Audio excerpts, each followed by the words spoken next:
Hey, good morning and welcome. Here we are coming into the last week of the year.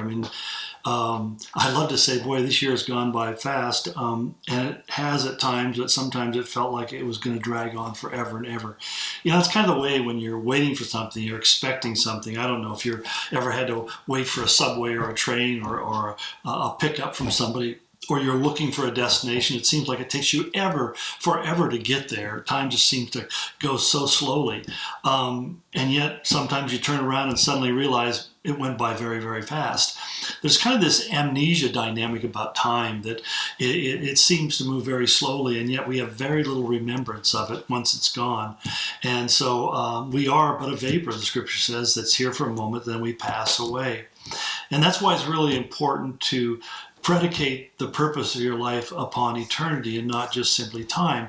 Because if you live only for time, you'll make time-based decisions, and time-based decisions are short-term decisions that have negative long-term consequences.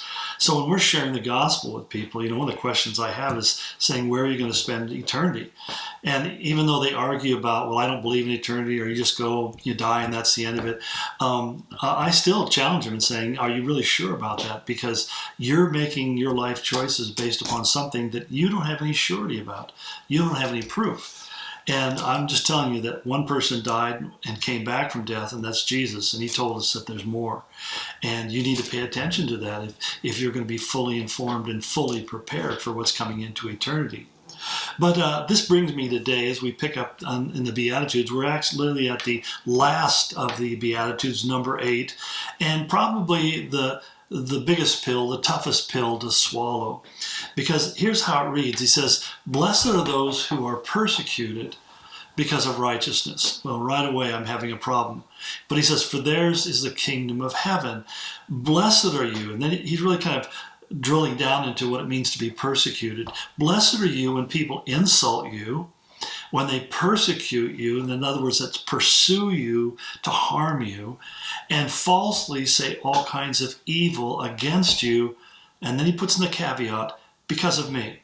Because of me. I can get persecuted. I can have people insult me or try to harm me, fairly or unfairly, because I've just been a jerk. And there's no glory in that.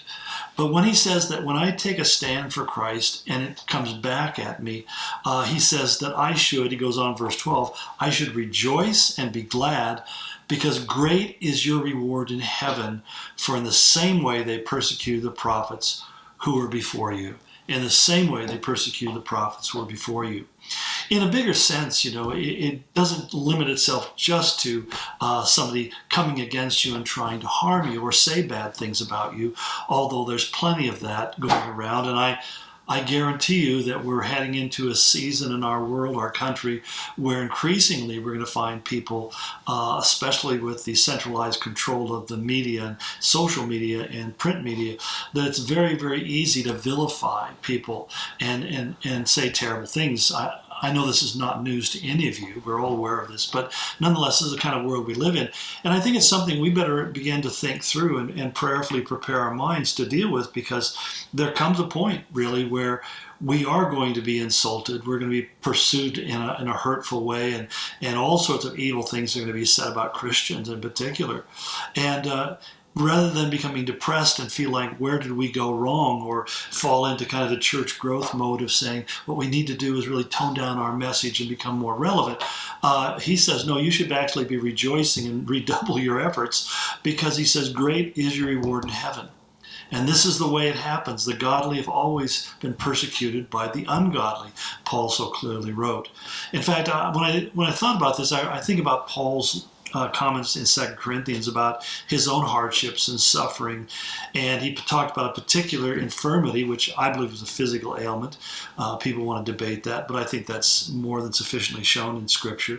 But he said God's response to him as he prayed that God would remove this from him. He says, "My grace is sufficient for you, for my power is made perfect in weakness."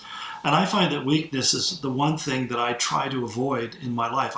As I age, the thing that really I hate is the fact that I become weaker. I don't have the same kind of strength that I once had when I was younger. Not that I was ever particularly strong, but nonetheless, my endurance, my physicality, my flexibility, all of those things become compromised and begin to deteriorate. But he says, God perfects himself in our weakness, that the less capable we become, the more capable God is able to move and work through us. And that's why Paul said, because of that, therefore I will boast all the more gladly about my weaknesses, so that Christ's power may rest on me. Have you ever boasted about your weaknesses? Talk about, I'm not the sharpest knife in the drawer. I'm not the, sweetest cookie in the jar. I mean, we all have these things where we have to admit that the flag doesn't go all the way to the top of the pole. And, it's an area of weakness. It's so important in Christian community to recognize and acknowledge weakness, because that opens the doors for people who have a complementary strength in our weakness to help fulfill what's needful.